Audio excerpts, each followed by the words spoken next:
Legal. Então, primeiramente, eu gostaria de agradecer. Acho que tá dando um retorno aí, hein, Si? Será? Teste. Acho que não. Não é normal, é que ela fala: agora essa chamada está sendo Ah, gravada". tá. Eu achei que era um retorno. Não é normal. Então, legal. Então, primeiramente, eu quero agradecer a presença de todos em um domingo pré-natal aí. Eu sei que e em um horário também que, de repente, as pessoas já estão se organizando para começar a semana. E gostaria muito de agradecer também a Renata, que aceitou participar da nossa reunião. E eu gostaria que você se apresentasse, falasse um pouquinho aí sobre a sua atuação profissional. Você é uma psicóloga bastante experiente. Gostaria que você se apresentasse para o pessoal. Uhum. Bom, meninas, primeiro, obrigada pelo convite, né? Eu que agradeço aí, adorei participar. Boa noite, boa tarde, né, para todo mundo. Bom, eu sou Renata, sou psicóloga já formada aí há mais de 20 anos, uns 25 anos talvez. Trabalho com terapia cognitivo-comportamental.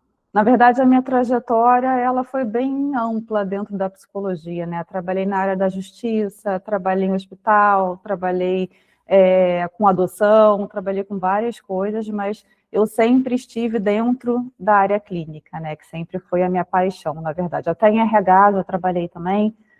Então, hoje eu estou só na área clínica já há muitos anos.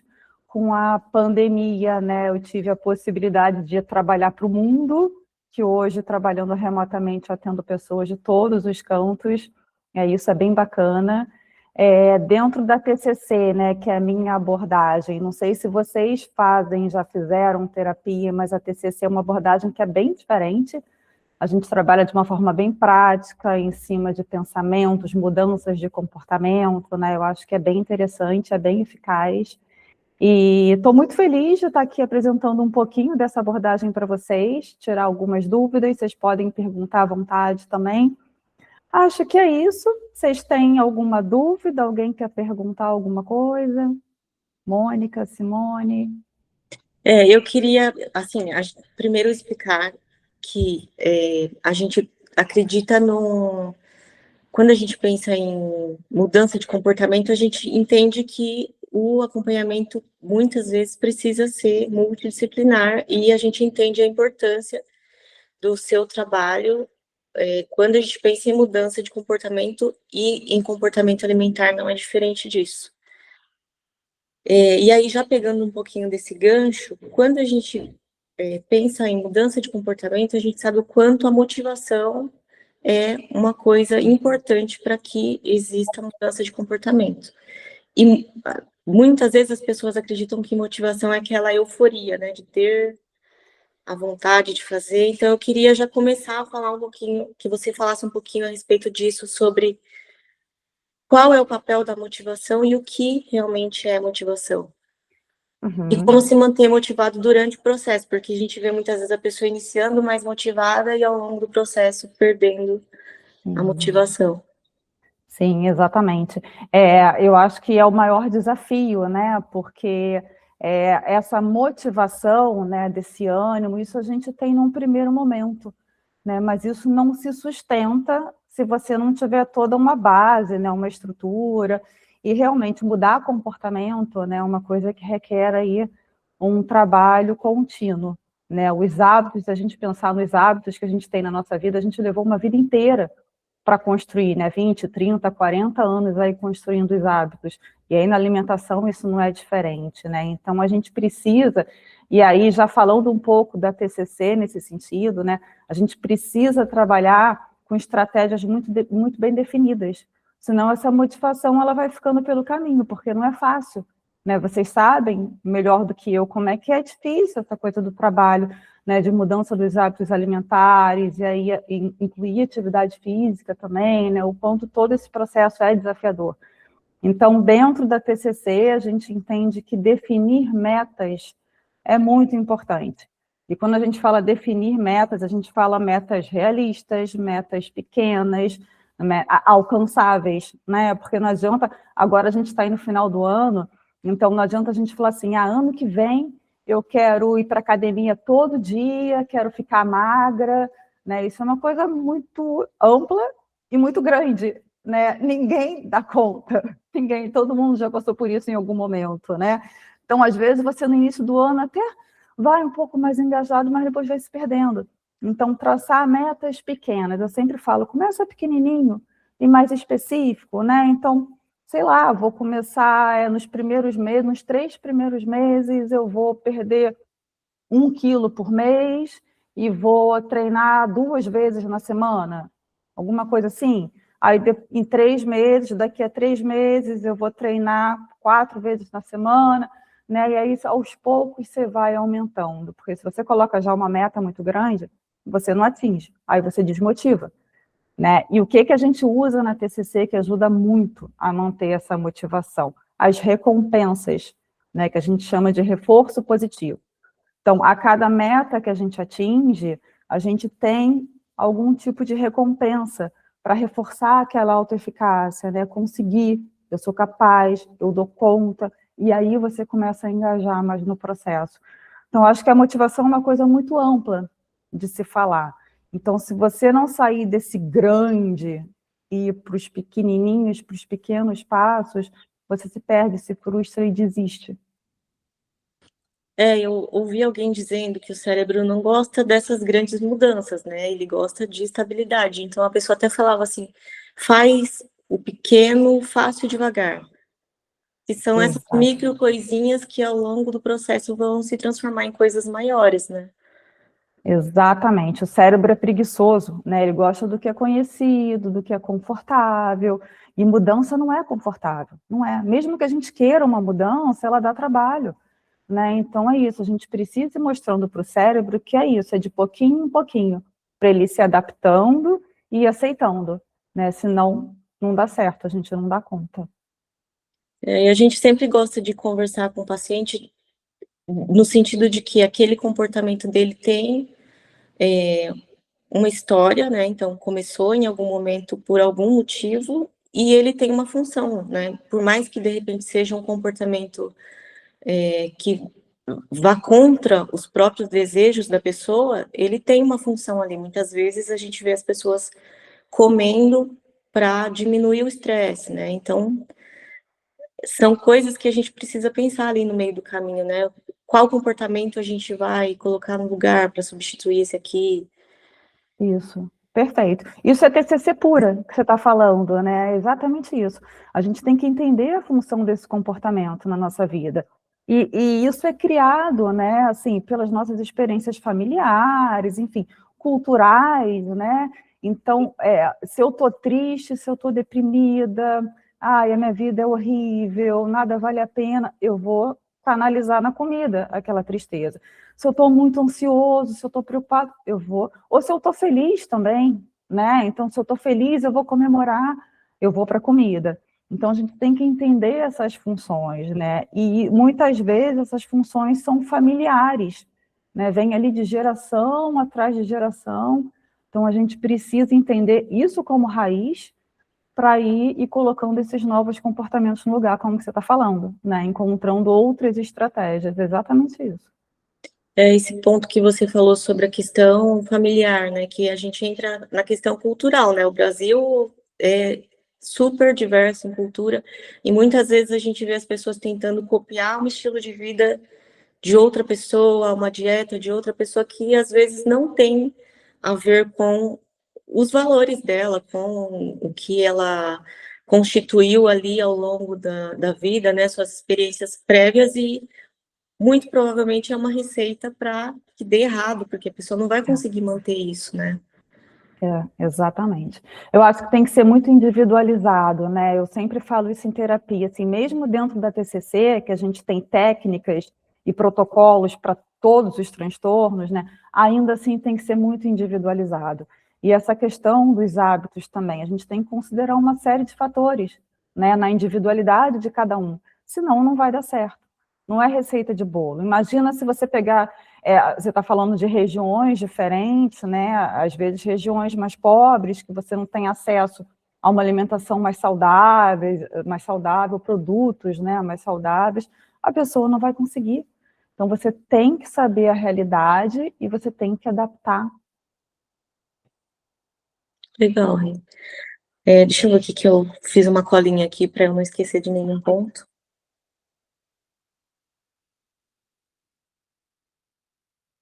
Pensando assim, esses dias eu fiz um atendimento com um casal e o homem me usou uma frase que eu achei muito interessante. Ele falou assim: eu gostava muito de comer doce no final do dia, mas eu consegui aprender a fazer uma regulação emocional, que eu percebi que eu preciso fazer tarefas manuais. Então, quando eu tô com aquela vontade de comer um doce, eu vou fazer coisas. E aí eu percebi que eu consigo me distrair. Eu achei muito interessante isso, que tanto o conceito que ele usou de regulação emocional e como ele realmente conseguiu construir ali um comportamento mais saudável, né, para o que ele está procurando. E aí, pensando nessa questão de regulação emocional, o que a TCC, por exemplo, traz para a gente conseguir trabalhar essas questões de ansiedade, depressão, enfim. Uhum. A gente tem estratégias, né, de regulação emocional que são muito simples e que todo mundo pode usar, não só para a questão da alimentação, mas para várias outras questões, ansiedade, né, e que muitas vezes as pessoas minimizam essas estratégias, né, e elas são poderosas, elas têm realmente uma função química no nosso cérebro, né, então, não sei se vocês já ouviram, mas hoje em dia aí no Instagram, TikTok, tem milhões de postagens sobre isso, a técnica 4D, não sei se vocês conhecem, né? O D são termos em inglês, mas o que significa isso, né? Você adiar o seu impulso de comer, né? Por que o adiar? Porque os estudos mostram aí que o impulso, ele dura 5, 10 minutos no máximo, né? Então, quando você adia uma vontade de comer, provavelmente depois daquele período você já não vai mais querer comer, ou você já esqueceu, né? Ou aquela intensidade toda diminuiu e aí você consegue ter autocontrole. Então, o adiar é um dos Ds, né? Que é o delay. Tem a respiração diafragmática também, que isso ajuda muito, porque você sai daquele estado de alerta, né? Que o teu cérebro está ali bombando, cheio de ansiedade, você está doido para descarregar na comida. Então, quando você para um pouco e respira com calma, de forma consciente, né, aquele impulso também diminui, e aí você também consegue, muitas vezes, controlar. Beber água também é uma coisa que é importante. Por quê, né? Não é porque você se sente mais saciado, mas porque a área do cérebro que regula a fome e a sede fica ali juntinho. Então, às vezes, o teu cérebro não consegue identificar se é fome ou sede. E aí, quando você bebe a água, ele aprende a diferenciar uma coisa da outra, né? Como se falasse assim, não, realmente eu estou com fome, está na hora de comer. Ou então, não, bebi água, fiquei satisfeito, era só sede. Daí eu brinco que essa fome é sede.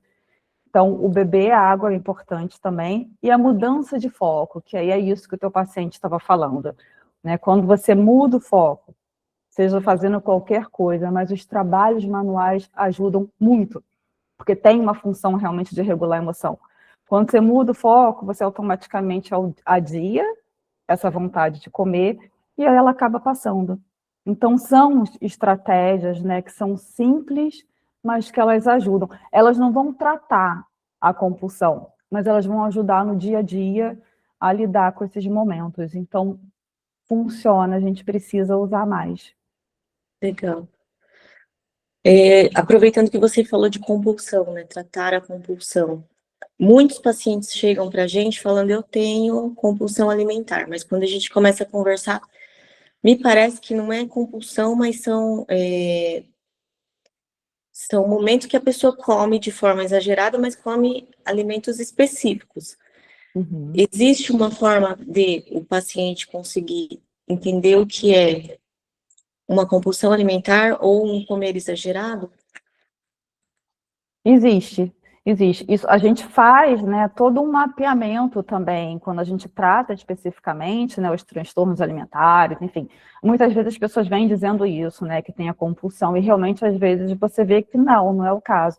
Então, a gente faz todo um rastreamento, enfim, tem questionários, tem o automonitoramento, que a pessoa no dia a dia vai monitorar os momentos em que ela teve esse comportamento de comer, o que passou pela cabeça para a gente entender se foi um impulso, porque às vezes é hábito, né? Essa coisa do hábito que foi construído ali, ela está acostumada a sempre naquele horário ir lá e comer alguma coisa, né? Isso muda de cultura para cultura também. Então, você faz todo um rastreamento, né? E aí você vai identificando se realmente é um comer compulsivo, se é um hábito, o que realmente representa aquilo, né? Mas, de uma maneira geral, o tratamento tende a ser igual, seja compulsão ou não. O tratamento dentro da TCC, ele é mais ou menos, segue o mesmo padrão. Ah, que interessante. Legal. Eu ia te fazer essa pergunta em seguida em relação ao tratamento. Então, seja a pessoa comendo alimentos específicos, né, que são os hiperpalatáveis, porque é gostoso, porque dá menos saciedade, ou aquela pessoa que tem compulsão alimentar, que é uma pessoa que de repente vai consumir qualquer alimento que tiver na geladeira, né? O tratamento vai ser o mesmo, vai ser TCC. Sim, vai ser TCC, né? A TCC, ela, assim, de uma forma muito resumida, né? A gente trabalha identificando os pensamentos, os comportamentos que são disfuncionais, né? E reestruturando. Então, isso, claro, de uma forma muito resumida. Então, seja qual for a queixa, né? A gente identifica o que passa pela minha cabeça antes de eu fazer aquilo, né? E aí, na alimentação, muitas vezes tem isso que a gente está falando, né? Ah, meu dia foi horrível, foi estressante, né? Ou então eu acho que eu não vou conseguir, eu acho que eu não vou dar conta, eu nunca termino nada que eu começo. E aí, esse pensamento gera uma emoção que é negativa, né? E aí eu fico triste, eu fico frustrado, e gera esse comportamento. Seja ele do comer compulsivo, né? O de buscar determinados alimentos.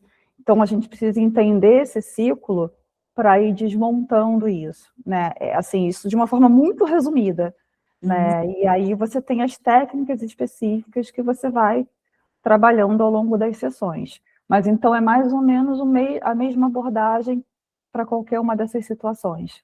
Legal. Isso é uma coisa que a gente observa, assim, muito claramente, que é as pessoas que relatam consumir mais alimentos e mais alimentos hiperpalatáveis é em um horário específico, que é ali da tarde para a noite. E aí antes eu acho que eu tinha uma visão um pouco mais limitada, pensando em fisiologia, daí eu ficava pensando, o que será que acontece nesse momento aqui? Mas eu comecei a perceber que tem uma relação muito profunda com o momento que as pessoas param a rotina delas de trabalho. Então, é quando as pessoas ou elas entram em contato com algum sentimento ali, ou de repente elas querem fazer diminuir o desconforto que veio do dia todo de trabalho. E então acho que, sem dúvida, é uma coisa muito mais comportamental do que qualquer coisa fisiológica, né? Exatamente. E aí, mesmo que tenha, né, tem essa questão que a gente fala do pensamento que vem por trás, que acaba gerando esse comportamento, né? Mas mesmo assim, a gente vai trabalhar muito no comportamento, que é isso, das mudanças dos hábitos, né? Então, mesmo que eu coma porque eu estou triste, estressado, eu vou ter que encontrar um novo repertório aí de comportamentos para colocar no lugar desse outro, né? Porque eu vou continuar eventualmente tendo vontade, né? Só que eu já aprendi a canalizar aquilo de uma outra forma. Então, e aí geralmente é isso, assim, é no final do dia, porque é quando a gente para, é quando a gente está mais à toa, né? É quando a ansiedade vem. A ansiedade vem na hora de dormir, porque é quando a gente para, né? E o cérebro começa a pensar um monte de coisa. Então, nesse momento, eu já sei que eu vou precisar criar estratégias para lidar com isso e não recorrer à comida, enfim, seja o que for. A gente observa a comida, às vezes a bebida, enfim, comportamentos que realmente vão contra o objetivo desses pacientes, né, que estão procurando geralmente emagrecer. Exatamente. E na TCC a gente trabalha, assim como na bebida, né, a prevenção da recaída também. Então, eu acho que esse é o ponto que é diferencial, né, com outras abordagens, porque você não trabalha só ali em terapia, as questões, isso tudo que a gente está falando, pensamento, emoção, comportamento, e aí na alta vai embora cada um por si. Não, você dá ferramentas para a pessoa lidar com a prevenção de recaídas, porque a gente sabe, vocês sabem, vocês devem ver isso o tempo inteiro no consultório, né? A gente passa por situações de recaída. Elas fazem parte. Então, a gente precisa aceitar e aprender a lidar com isso quando acontecer. Então, é uma coisa que a gente reforça muito, que é, quando a gente fala prevenção de recaída, as pessoas assustam por causa do termo, né, que associa dependência química. É quase o mesmo processo, né, de você encontrar formas mais saudáveis de lidar. Mas você tem que ter isso nas suas mãos, para não recorrer ao comportamento antigo. A gente usa o modelo transteórico de comportamento de mudança. Aliás, de mudança de comportamento. E esse modelo, ele prevê a recaída. Então, a gente fala mesmo para o paciente, a recaída vai acontecer, né? Então, eventualmente a pessoa vai ter um episódio de consumir mais calorias, só que a gente realmente precisa avaliar esse momento como uma coisa que faz parte do processo, porque a gente fala também que a mudança não é um evento, é um processo a longo prazo, né? Isso. E muitas vezes as pessoas têm uma visão de 880. Então, eu saí da dieta, eu não vou mais seguir a dieta, porque entra nesse pensamento mesmo de que eu não faço nada certo. E então a gente tenta trabalhar esse pensamento também, de não ser o 880 e de eventualmente buscar, tentar enxergar benefício em outras coisas que não só o se manter 100% na dieta, não só o emagrecer, mas entender como um processo.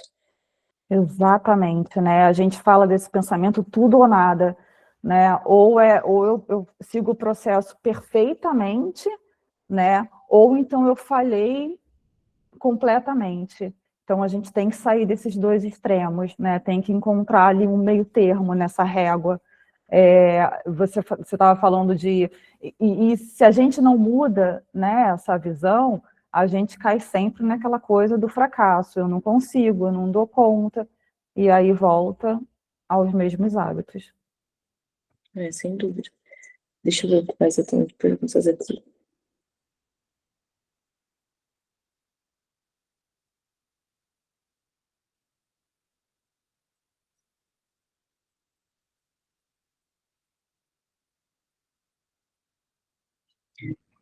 Pensando nessa população que busca emagrecer, a gente vê que a incidência de obesidade tem aumentado muito no Brasil, no mundo. E pensando também na sua experiência com esse público, quais são as principais dificuldades que você observa em pessoas que estão tentando emagrecer e eventualmente ficam ali naquele efeito sanfona, né? Que é o perde peso, reganha peso.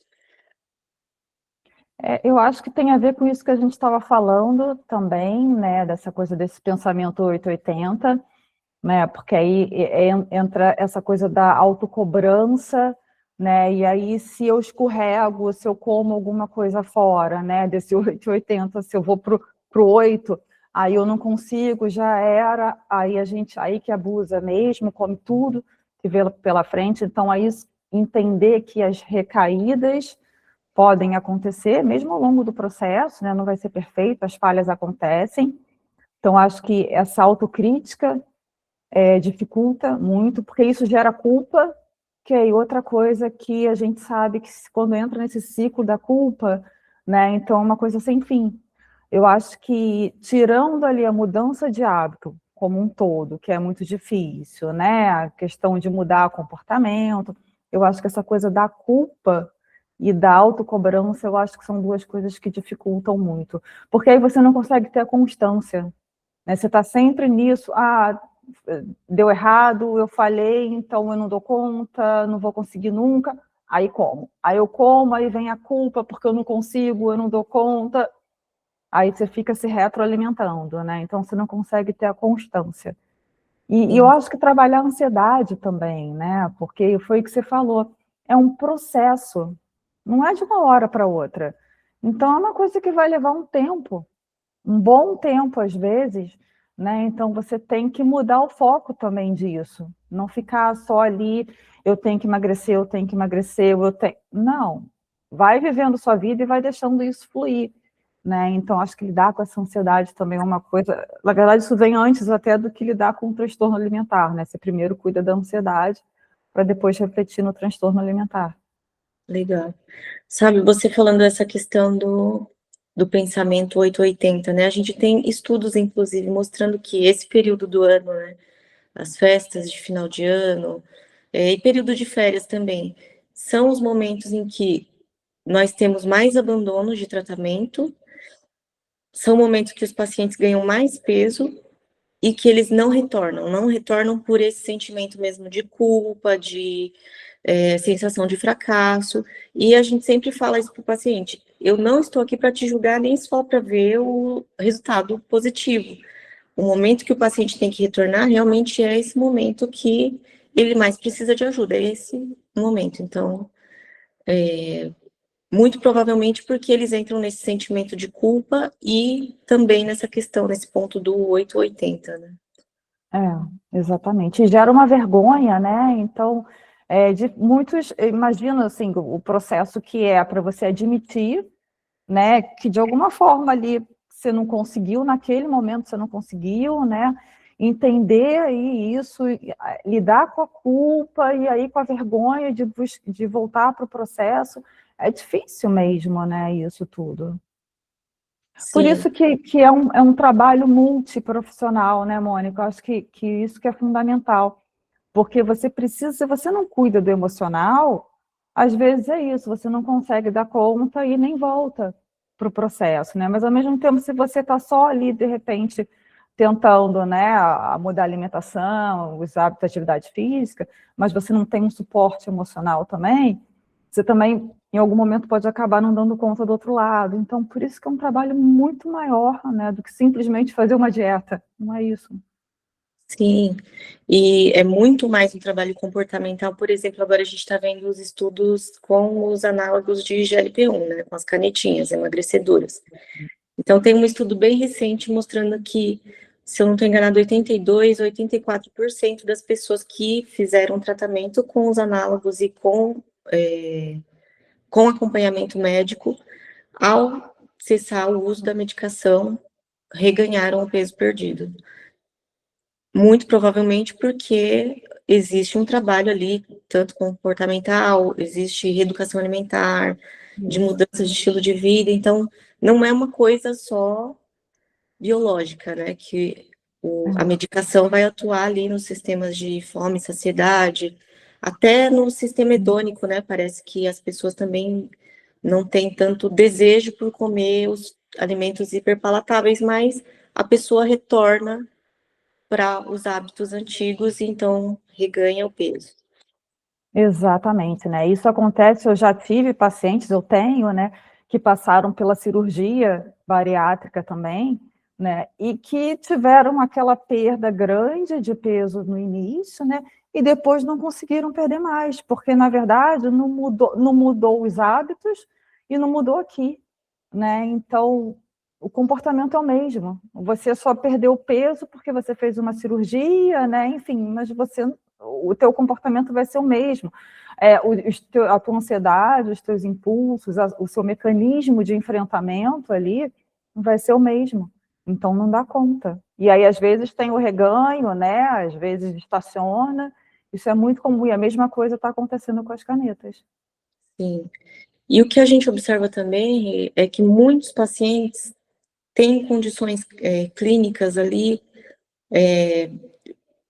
às vezes depressão, às vezes ansiedade, e recorrem à comida para diminuir essa sensação de mal-estar. E a gente observa que muitas vezes o paciente, quando inicia um tratamento, seja farmacológico ou psicoterapêutico, ele tem uma melhora no comportamento alimentar. Então, mais uma vez, as coisas estão ali entrelaçadas, né? Não dá para a gente separar a cabeça do corpo, né? As coisas estão ali acontecendo ao mesmo tempo. Exatamente. E é muito comum, né, a gente encontrar esses transtornos ali, né, andando juntos. Então, por isso que eu falei, assim, muitas vezes a gente precisa tratar primeiro ali a ansiedade, a depressão, para depois entrar numa questão de mudança de comportamento alimentar, né, porque tá tudo junto, a gente não consegue separar. Muitas vezes a gente faz a recomendação da Organização Mundial da Saúde pensando em exercício, atividade física, mas se é um paciente, por exemplo, com depressão, talvez ele não consegue levantar da cama de manhã, como ele vai conseguir fazer exercício físico, né?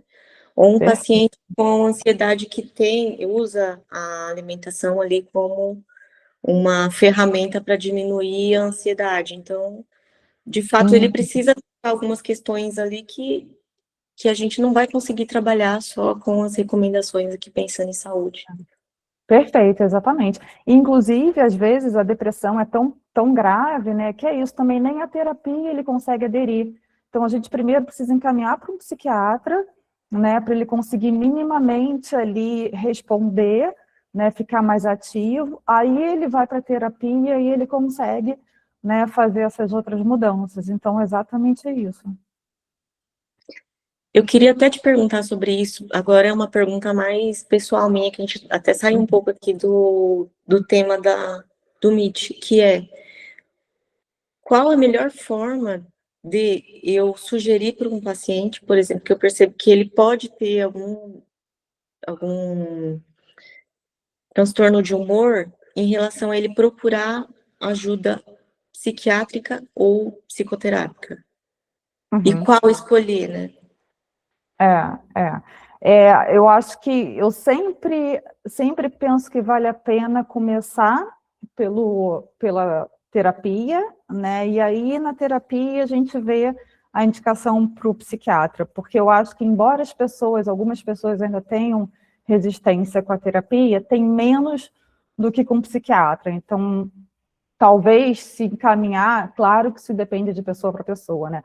Talvez se fizer um encaminhamento direto para um psiquiatra, ele pode, né, recuar enfim, isso pode não funcionar. Mas eu acho que a forma mais fácil, entre aspas, de se fazer, né, é você ser sincera. Você falar, colocar que faz parte, né, do trabalho, assim, muitas vezes a gente faz isso que a gente está falando, o trabalho é multiprofissional, né, precisa. E aí explicar um pouco dessa questão das emoções, como é que isso influencia, né, nos hábitos alimentares também. E aí perguntar se já fez a terapia e encaminhar. Eu acho que ser sincero no processo, mostrando a importância, é a forma mais fácil deles entenderem e acabarem buscando realmente ajuda. Agora, nem todo mundo vai buscar, né? É isso. Muitas vezes a pessoa chega para a terapia, eu encaminho para o psiquiatra, eu vejo que é super importante, mas eles também não conseguem. Então, às vezes, o que eles conseguem é ali, naquele momento é só com você, né? Mas aí, ao longo do processo, talvez você vá conseguindo trabalhar isso. Você acha que faz sentido a gente utilizar, por exemplo, para que seja mais visual para o paciente? E eu digo isso porque, pelo menos para mim, ficou um pouco mais claro. Algum formulário validado, por exemplo, para a pessoa ter uma ideia de ter um score ali. Eu digo isso porque muitas vezes o paciente não entende a gravidade do que está acontecendo, né? E quando ele vê um formulário, ele vê que tem sintomas físicos ali, e ele fala, poxa, eu tenho isso aqui, né? Não é uma coincidência, isso aqui faz parte de um quadro clínico. Sim. Eu não sei se é uma coisa que a gente poderia sugerir. Existem, sim.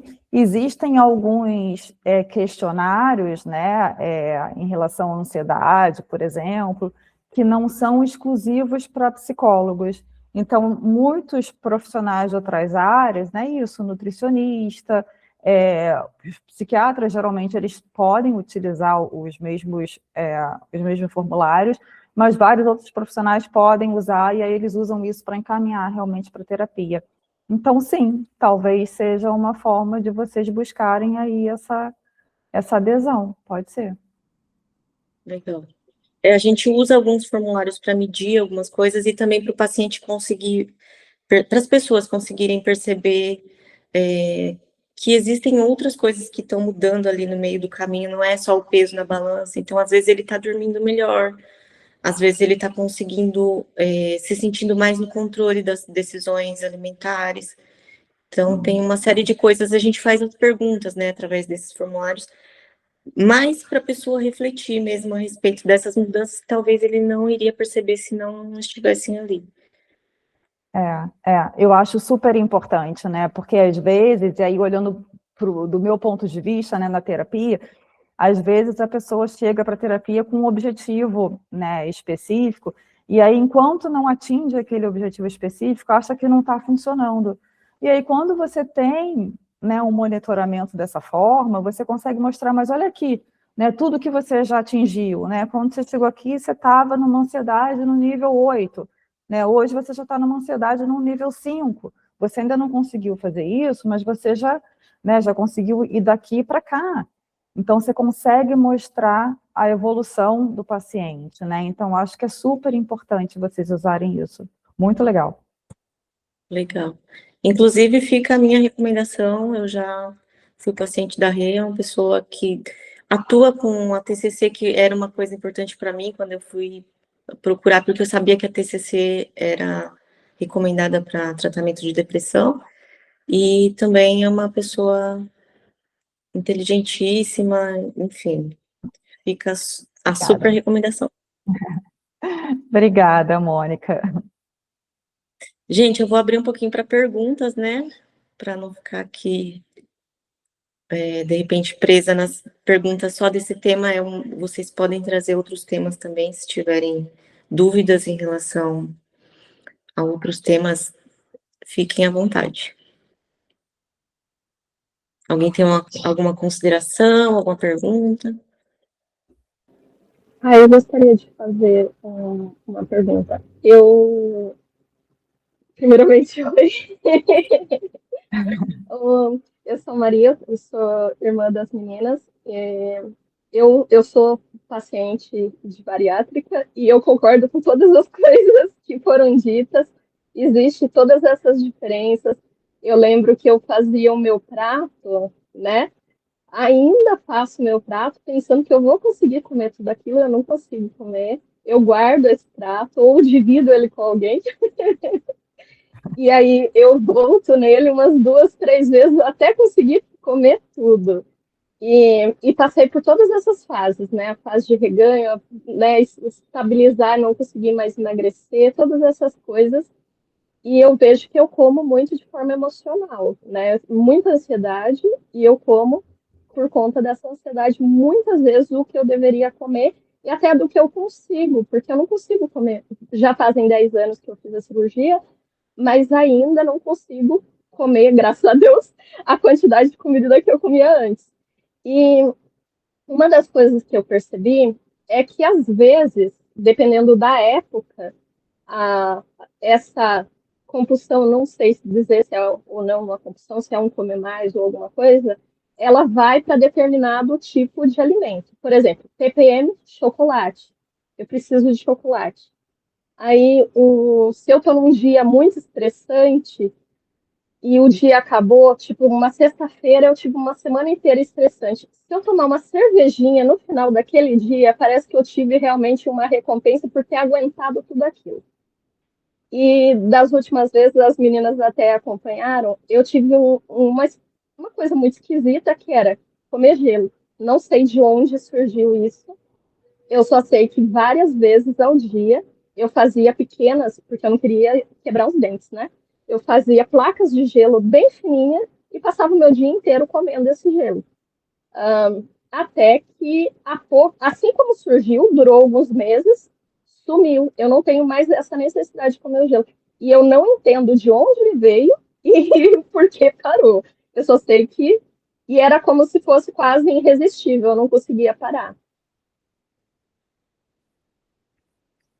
E você vê que está sempre, né, tem que ter sempre um comportamento, né, de, enfim, seja ou de recompensa, né, alguma coisa, que é isso. E aí entra essa coisa que a gente estava falando dessa mudança dos hábitos, do comportamento, de encontrar novas formas de enfrentar esse cansaço do final do dia, né? Enfim, a ansiedade, o estresse, de encontrar outras formas que sejam mais saudáveis. Mas às vezes a pessoa não se dá conta, você se dá conta, mas tem gente que não se dá conta, que faz essas coisas, né? Porque teve um dia cansativo, porque, enfim, está mais ansioso, e aí é onde entra a terapia.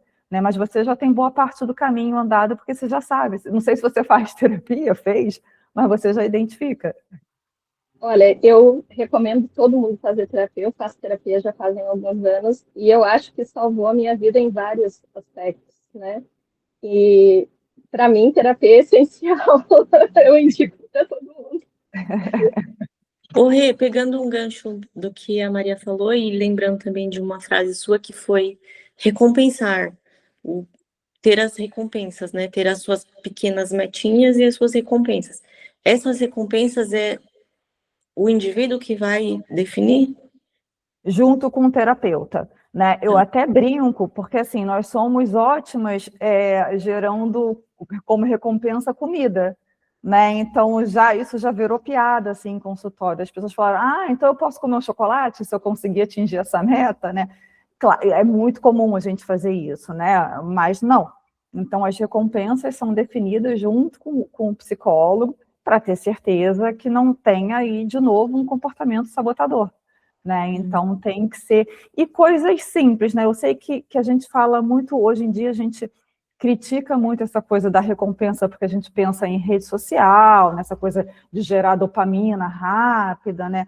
Mas não, isso é importante para você sentir que você conseguiu e que você merece aquilo. É muito mais nesse sentido da autoeficácia mesmo, né? E de merecimento por ter feito uma coisa que você se propôs a fazer e cumpriu, por causa da motivação, né? Então, a recompensa é definida junto com o terapeuta. Legal. Alguém tem mais perguntas? Eu quero fazer uma pergunta para a Rê. A Rê falou aqui no início, quando ela se apresentou, nem todos estavam aqui, que ela tem mais de 20 anos, né, na área. O que eu queria te perguntar, você percebe que houve um aumento de distúrbios aí na alimentação com esse aumento de exposição em rede social? Que hoje a gente fala muito na questão do wellness, está muito na moda e tal. Queria que você me falasse se você percebe essa diferença. Olha, tantos anos atrás eu não via determinado distúrbio com a frequência que eu vejo hoje, enfim, uma análise sua, assim, em relação a isso.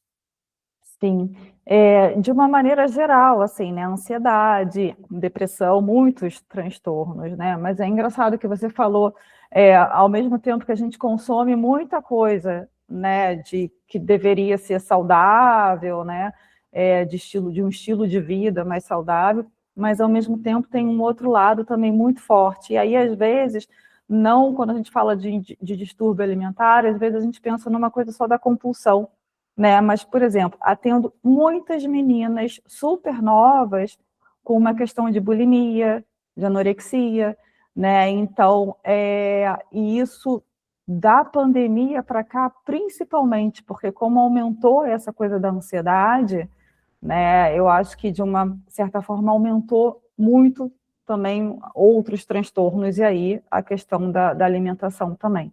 Então, sim, já aumentou sim.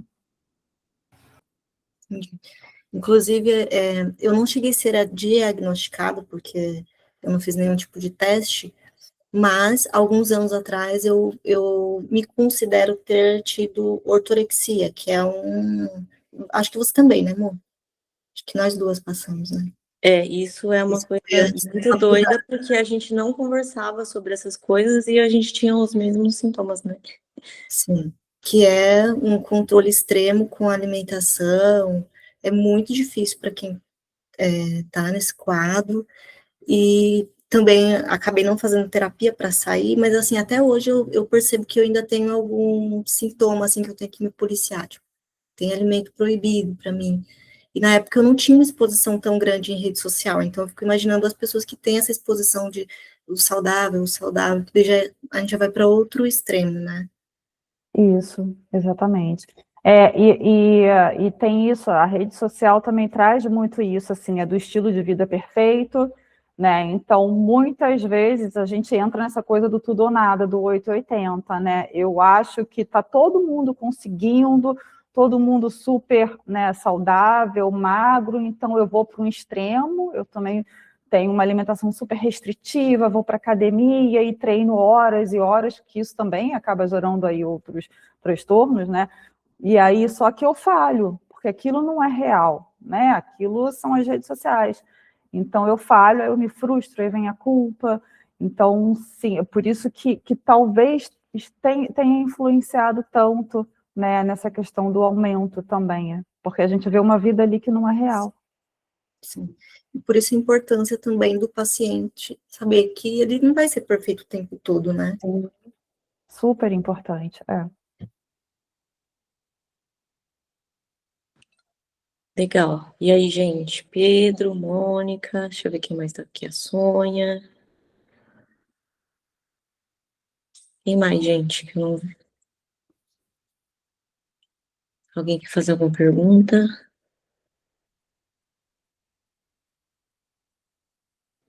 Não sejam tímidos.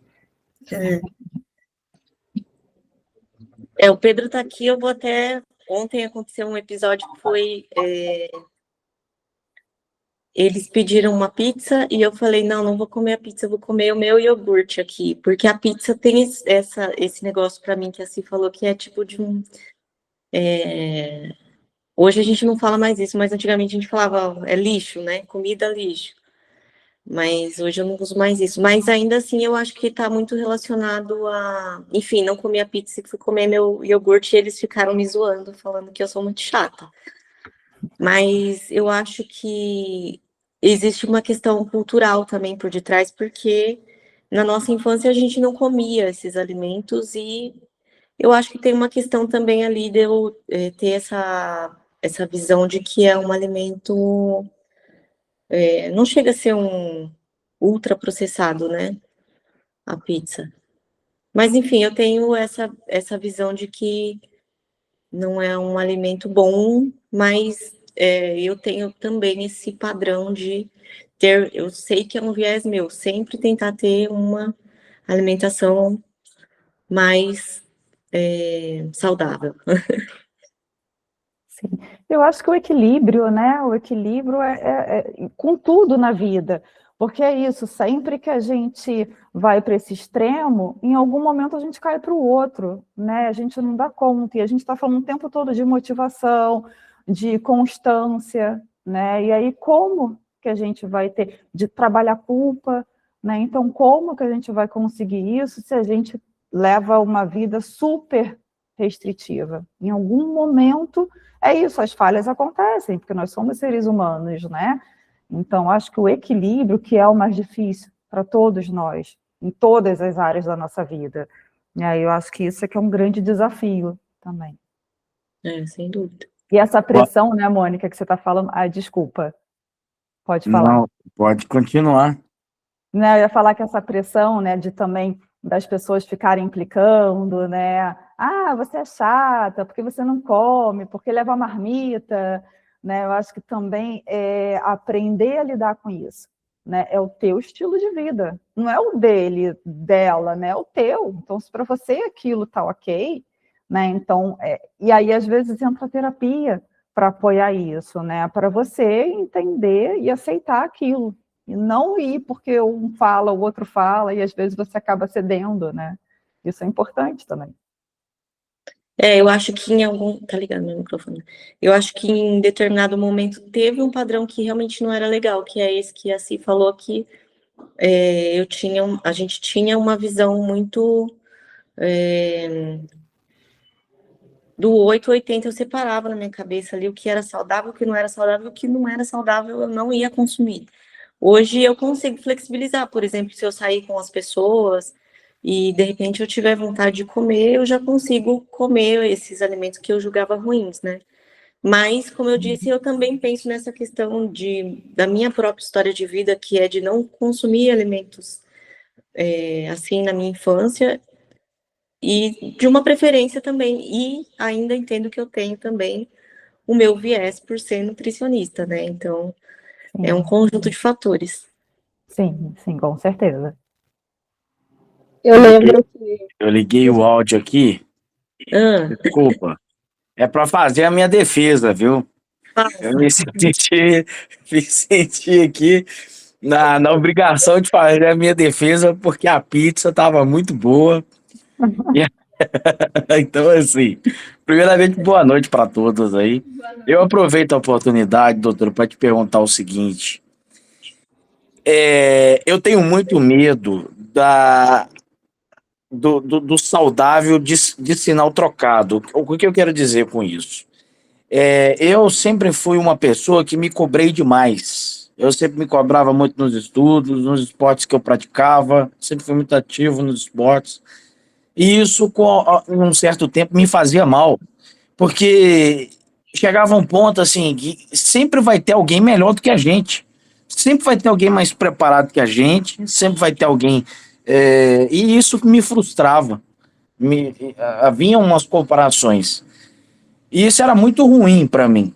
Aí é um ponto que eu meti o pé na jaca e assim a minha profissão me exige muito mentalmente. Então eu parei de ter uma alimentação regrada por comodismo, porque o meu estilo de trabalho acaba fazendo com que eu coma muita porcaria. Mas eu tenho medo dessas restrições a nível muito alto, no sentido assim, eu queria saber qual que é a linha, e eu acho essa linha muito tênue pelo seguinte, a pessoa começa a ter um hábito saudável ali, beleza, eu super concordo, acho louvável, mas passa um determinado tempo, a pessoa começa a ter uma neurose, do tipo, tem que pesar a comida, só come se pesar, e vai numa festa de aniversário, não come um salgadinho, faz uma confraternização entre amigos e não come um pedaço de pizza e come o iogurte. Então, assim, eu acho essa linha muito tênue, e aí eu te pergunto, até, até que ponto é saudável isso? E a que ponto vira uma neurose? Né, do corpo perfeito, de ter percentual de gordura X, Y, Z, né? A que ponto essa chave vira? Olha, senti uma cutucada aí direta, né? Eu ia falar, olha que Mas, bomba que ele soltou na sua mão, olha. pois é, né?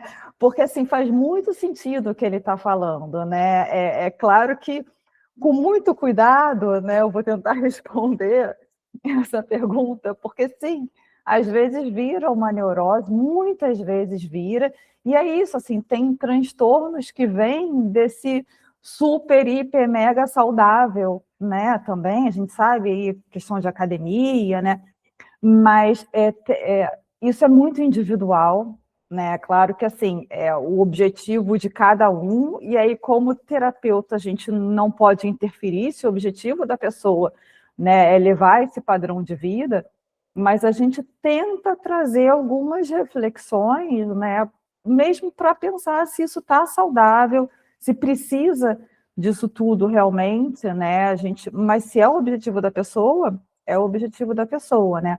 Mas você falou uma coisa importante, dessa coisa de ter que ser perfeito, né, de ter que sempre vai ter alguém melhor do que você, da gente trabalhar em terapia, a gente trabalha muito a questão do perfeccionismo, né, porque ele não existe. E aí essas pessoas que buscam talvez essa coisa muito regrada, né, o corpo perfeito, com baixíssimo percentual de gordura, talvez precisem trabalhar, talvez não, né, precisam trabalhar o perfeccionismo. E aí, de repente, trabalhando o perfeccionismo, de repente, na terapia, ela consegue identificar que realmente, talvez eu não precise desse extremo, eu possa flexibilizar um pouco, possa comer um pedaço de pizza um dia, né? Mas isso é muito pessoal. Eu não sei o que as meninas acham. Só fazer mais, assim, eu queria entender a que ponto, se isso pode desencadear um distúrbio mental. Se isso chega a um ponto de desencadear um distúrbio mental, assim como as doenças do mundo moderno, né? Nós temos aí o burnout, que está muito em evidência, não vou falar na moda, vou falar em evidência, devido ao excesso de trabalho. Então, assim, o excesso de cuidado também, ele pode transformar num burnout alimentício. A gente não fala o burnout alimentício, né? Mas sim, pode desencadear uma série de transtornos, né, por conta desse comportamento, muito, como você falou, né, neurótico, sim. Então, isso é muito perigoso, na verdade. A própria, né, anorexia vem muito dessa coisa, dessa restrição, não pode comer nada. Eu já atendi pessoas, uma menina especificamente, que ela era tão preocupada com essa coisa das calorias que ela se pegou num determinado momento olhando no rótulo do shampoo para ler, né, como se ela estivesse lendo calorias, e ali ela se deu conta, né, do tamanho do problema. Então, pode desencadear, e desencadeia, sim, transtornos por conta disso. Má, quer falar alguma coisa? Eu quero defender minhas irmãs. Olha, advogada aí, hein? Olha só. Elas já estiveram nesse lugar, realmente, nesse lugar muito restritivo, onde gerava sofrimento de alguma forma. Mas, assim, digamos o seguinte, elas já chegaram a ser cor de laranja, lembra, Simone? Pelo excesso de consumo de um determinado alimento só. Então, eu acho que elas tiveram consciência a partir do momento que elas foram estudar. Quando elas começaram a estudar de fato a nutrição, quando elas começaram a ter mais conhecimento, se educar e tal, elas começaram a abrir um leque. Por exemplo, a Simone falou que comeu, a Mônica não comeu, mas a Simone comeu pizza na sexta-feira. Então, isso é uma coisa que ela nunca faria há 10 anos atrás, entende? Ela não impediria a gente de comer, mas ela comeria um mingau de aveia enquanto a gente comeria pizza. Então, elas tiveram essa mudança que eu acho muito legal e bacana, delas poderem escolher, por exemplo, eu não vou comer a pizza agora, eu vou comer o iogurte, a pizza não me apetece, né? Mas eu vou gastar isso daqui, essa possibilidade de comer isso daqui, com outra coisa que eu gosto muito de comer. Por exemplo, a Mônica adora comer feijão, vou comer feijão. Ou gosta de comer determinado. Às vezes a Simone traz, por exemplo, a alfajor para a gente divide a alfajor para comer junto com o nosso cafezinho. Então, eu acho que ela tem uma consciência muito grande do que ela gosta, do que ela não gosta, do que ela pode colocar dentro de determinada coisa. Para outras pessoas, isso pode parecer que está gerando sofrimento nela. Eu acho que gera mais angústia na gente, que quer comer bastante, que quer comer outras coisas, que quer convencer ela que talvez ela esteja fazendo alguma coisa diferente. Mas, no geral, pelo menos eu, dentro de todos esses anos, vendo como elas se comportam, a melhora foi muito significativa, mas através de educação. Elas se educaram muito esses anos. Eu acho que pensando assim um pouco em questão comportamental, né? A gente sempre vai tentar entender o que é importante para aquele indivíduo, né? Porque às vezes o que é importante para uma pessoa não é importante para outra. Então, é tentar alinhar o que a gente está propondo com os valores da pessoa, né? Então, para algumas pessoas pode ser um sofrimento e pode não estar alinhado com os valores dela, mas para outras pessoas sim. E assim, eu não tenho receio de falar desse ponto de que eu sei que em determinado momento eu fui muito restritiva com a dieta, ou às vezes eu comento muito nas minhas redes sociais, por exemplo, da questão da depressão, que eu trato com medicação até hoje, fiz psicoterapia, eu acho que essas coisas me tornaram mais humana, porque hoje, quando eu ouço as pessoas falando, eu consigo entender um pouco o que ela está dizendo, né? Consigo me colocar no lugar dela, apesar das experiências ainda serem subjetivas, né? Mas eu acho que sim, nós somos seres humanos também, né? E existe essa possibilidade, principalmente se a pessoa já teve, né, algum tipo de transtorno de humor, ela tem uma predisposição ali para ter outros. E eu acho que é isso, entender individualidade, né? Entender quais são os valores da pessoa, o que é importante para ela, e tentar ajustar. Então, o que a gente sempre fala assim, em consulta, pensando em comportamento alimentar, é não pensar no perfeito mesmo, é fazer o que está dentro das suas possibilidades, o que é importante para você. Enfim, não é uma receita que vai servir para todo mundo, né? Isso aí. Maria, ô, Ajustar as Maria, expectativas, né? ô, Maria, vê Olá. se você apareça, tá? Eu não te conheci, não conheci a Simone, e vê se vocês apareçam. Bom, o que eu queria dizer é o seguinte, não leva pro lado pessoal não, viu, Mônica? E nem Não, você, mas é só para eu dar algum exemplo, porque, doutor, é o seguinte, eu estou até lembrando de um caso aqui na época minha de escola, eu tinha uma colega que nem era acima do peso, era magra, mas ela comia na hora do recreio e depois colocava o dedo na garganta e para vomitar. Então, eu aproveitei assim, o episódio ontem da pizza para entender se poderia virar um distúrbio isso. Que eu lembrei dessa coleguinha de escola que eu tive. Ela comia, ela se sentia mal por ter feito um lanche e depois enfiava o dedo na goela. E eu lembro que ela falava que estava gorda. Eu tô gorda, tô acima do peso, não sei o quê. E nós estamos falando de crianças. Eu estou falando aí que eu estava no quê? No ensino fundamental. Então, era mais para entender assim, a que ponto que vira essa chave entre você ter uma dedicação à boa alimentação a virar realmente um distúrbio, né? Sim. Mas é isso, viu? Ô, Mônica, volta a falar, não leva pessoal, viu? Eu acho que todo mundo tem que ser, acima de tudo, feliz, né? Se é feliz levando essa vida, ok, né? E é isso. Vê se volta. Simone, eu sei que você esteve aqui, não te conheci. Eu não sei se a Maria esteve aqui, mas não. vê se vocês apareçam. Eu vou assim, pra gente comer pizza. Eu também como pizza. Até eu tô com vontade agora de comer essa pizza. Vamos fazer uma reunião presencial para comer pizza. Respondendo também no meu lugar de fala, né, de alguém que eu acredito que já tive essa questão aí com a ortorexia. Eu acho que a gente percebe quando aquilo não está saudável, quando vira um sofrimento para a pessoa, e muitas vezes sofrimento para quem está perto também. No meu caso, eu não conseguia sair da dieta de jeito nenhum, então, assim, eu não podia fazer uma viagem comum se eu não tivesse certeza que lá eu ia conseguir cozinhar, eu não comia num restaurante. Se eu era essa pessoa que o Pedro falou, eu ia numa festa, eu levava a minha marmita. E eu sempre fui muito admirada por isso. Mas realmente começou a me causar um sofrimento, assim, de ansiedade. Eu tenho que controlar tudo. E a minha, assim, até com meu marido, coitado, eu não comi uma pizza com ele. E daí, quando a gente começou a fazer a faculdade, a gente ficou sabendo que existia esse distúrbio, eu falei, poxa, eu tô gabaritando em todos os sintomas aqui. Aí eu comecei a perceber o sofrimento que isso causava no meu marido também. Tanto que o primeiro dia que eu como essa pizza até hoje, porque o primeiro dia que eu comi uma pizza com ele, ele ficou com o olho todo lacrimejando.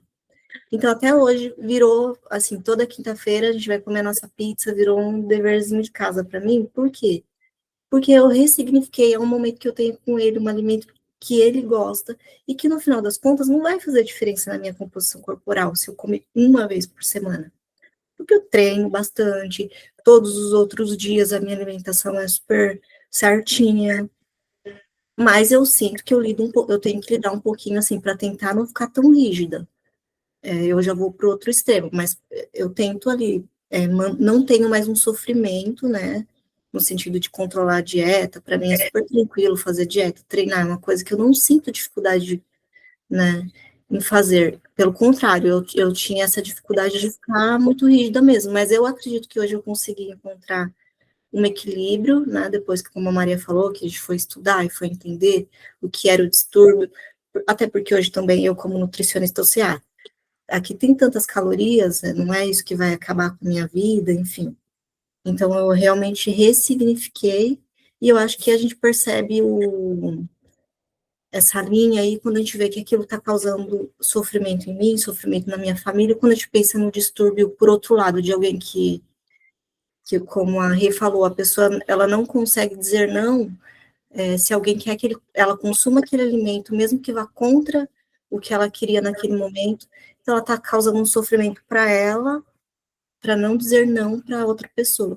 Então, eu acho que a gente sempre tem que pensar, né, na alimentação. Isso está me trazendo um sofrimento, e daí é onde você vai alinhar com os seus objetivos, onde entra o trabalho multidisciplinar, né, da psicóloga, da nutricionista, e eu acho que é isso, que é o equilíbrio mesmo, que a gente vai aprendendo, e para vocês verem que profissionais da saúde também enfrentam, né, desafios, mesmo que eu seja nutricionista, eu tenho esse desafio de tomar cuidado para não voltar para o meu outro padrão, de ser extremamente rígida, né?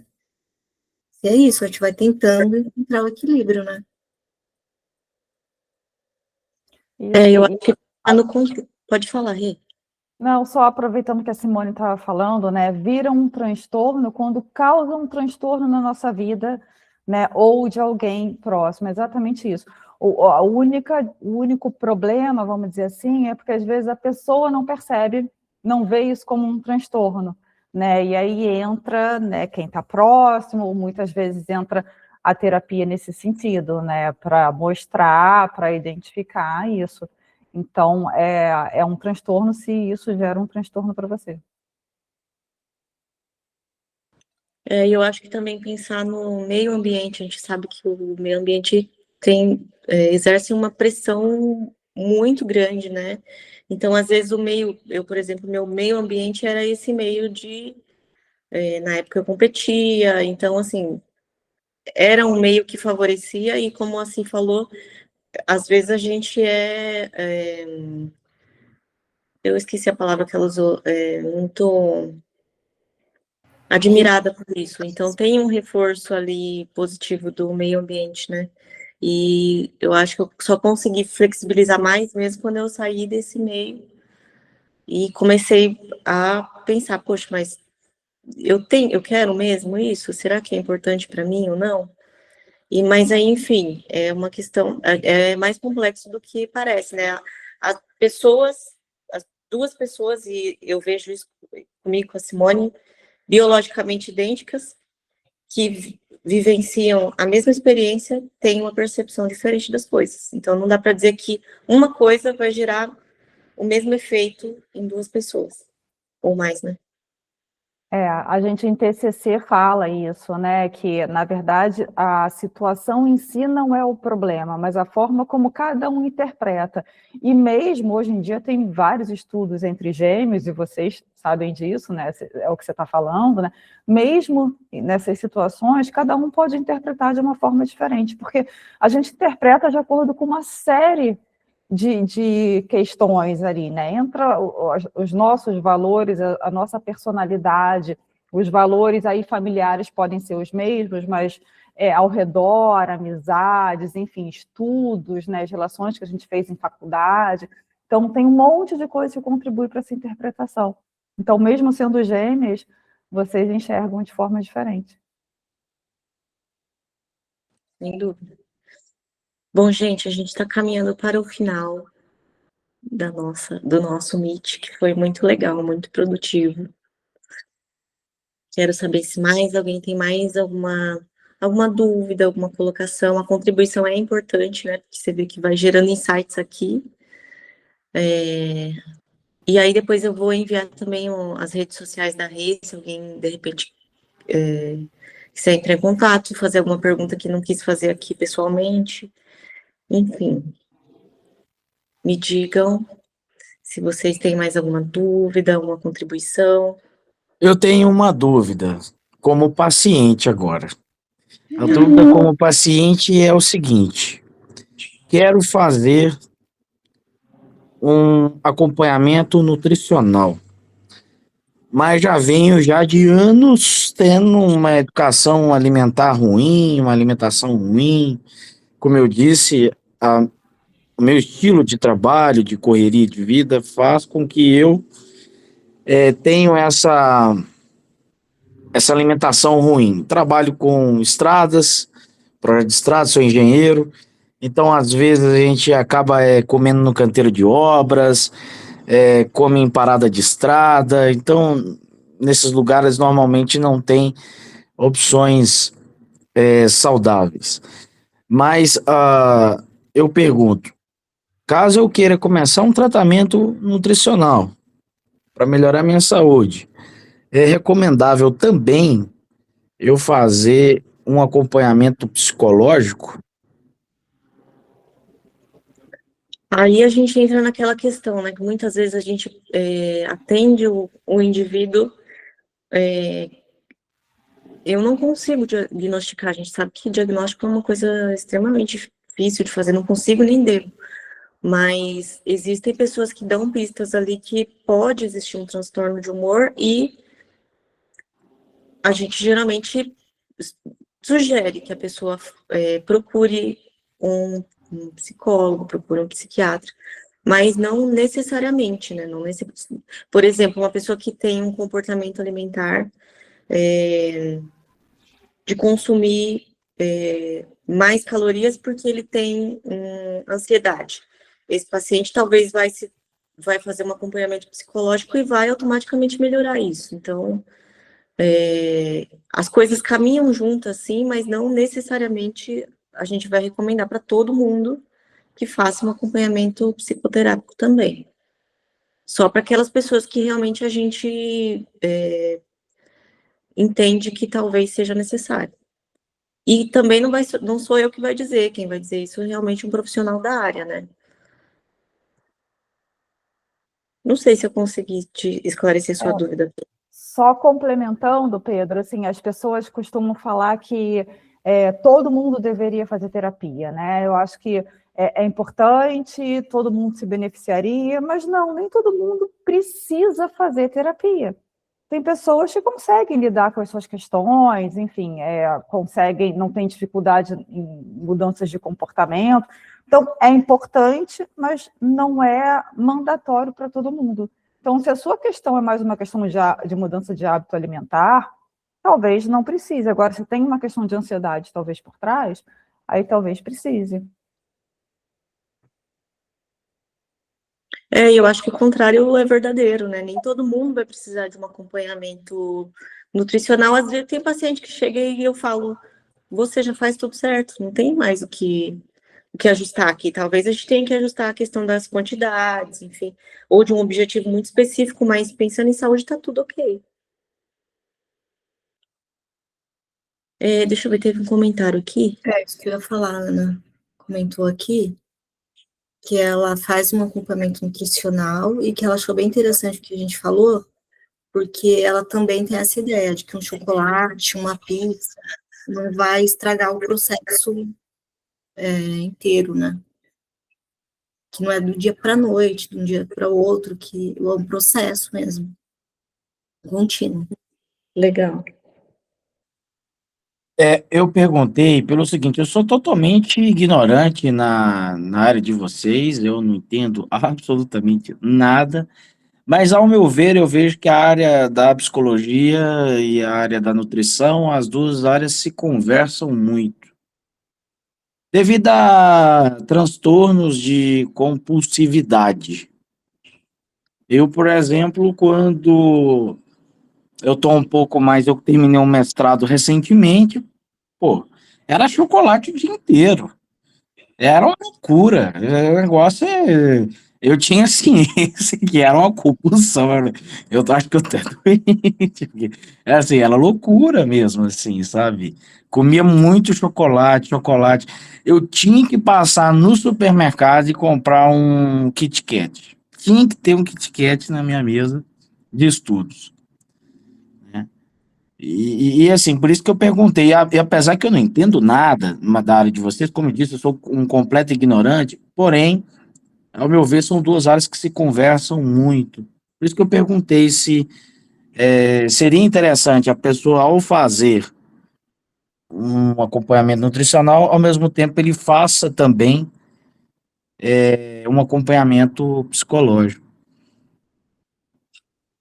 Eu até comentei antes da gente começar na reunião com a Rê que é um desejo nosso de, em algum momento, ter, né, trabalhar com uma equipe multidisciplinar, porque quando a gente vai falar na consulta de mudança de comportamento, a gente não fala só de dieta, né? Não adianta eu falar só de dieta, porque comportamento alimentar é muito mais complexo. Então, a gente fala de recomendação de exercício físico, atividade física, fala muito das questões comportamentais, mas a gente entende que a gente não tem condição e nem deve fazer o trabalho de um psicólogo, né? Então, muitas vezes existe sim essa indicação de que a pessoa vai precisar fazer, mas essa questão comportamental, sem dúvida, seria interessante sim. É um desejo nosso, inclusive, de ter uma equipe, de oferecer um acompanhamento multidisciplinar. Porque, de fato, como a gente falou antes no início, quando a gente olha para o cenário hoje do Brasil e do mundo, na incidência de obesidade e sobrepeso, tudo é comportamento, né? Em comportamento a gente vai trabalhar aí com psicoterapia, enfim. As coisas estão muito interligadas mesmo.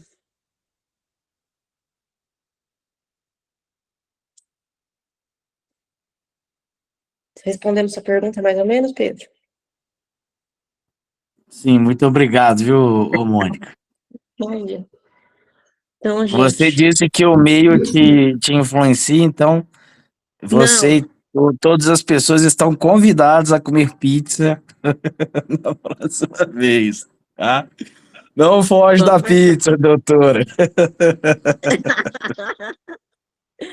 Vamos combinar esse encontro. Então, gente, caminhando aqui para o final do nosso meet, que foi muito produtivo, gostei muito. Eu acho que, como a gente tem falado desde o início, são áreas que se complementam, e que a área da Renata tem uma contribuição imensa aqui na nossa, né, se pensando em tratamento para obesidade, não só para perda de peso, mas a manutenção dela.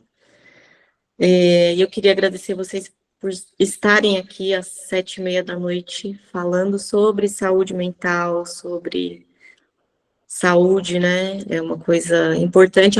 Tem muita gente, não estou julgando, mas talvez a grande maioria das pessoas não estivessem. Então, eu entendo o esforço de vocês em estarem aqui e agradeço muito. E acho que a gente podia tirar uma foto, né? Quem quiser ligar a câmera aí pode ligar. Deixa eu ver se eu Quem consigo. puder tirar, tira, porque a Mônica é ruim em tirar foto. Eu Ela acabo cai, saindo ela da cai da chamada. live. Ó, eu vou printar? Peraí. A Mônica acho que tá ligando a câmera. Edu, baixa um pouquinho que você tá. Dá pra ver, não dá pra ver seu rosto. Ó, se eu cair aqui, eu volto, tá bom, gente? Aí, consegui, vou tirar mais uma. Peraí. 1, 2, 3 e. Ótimo. Gente, mais uma vez, muitíssimo obrigada.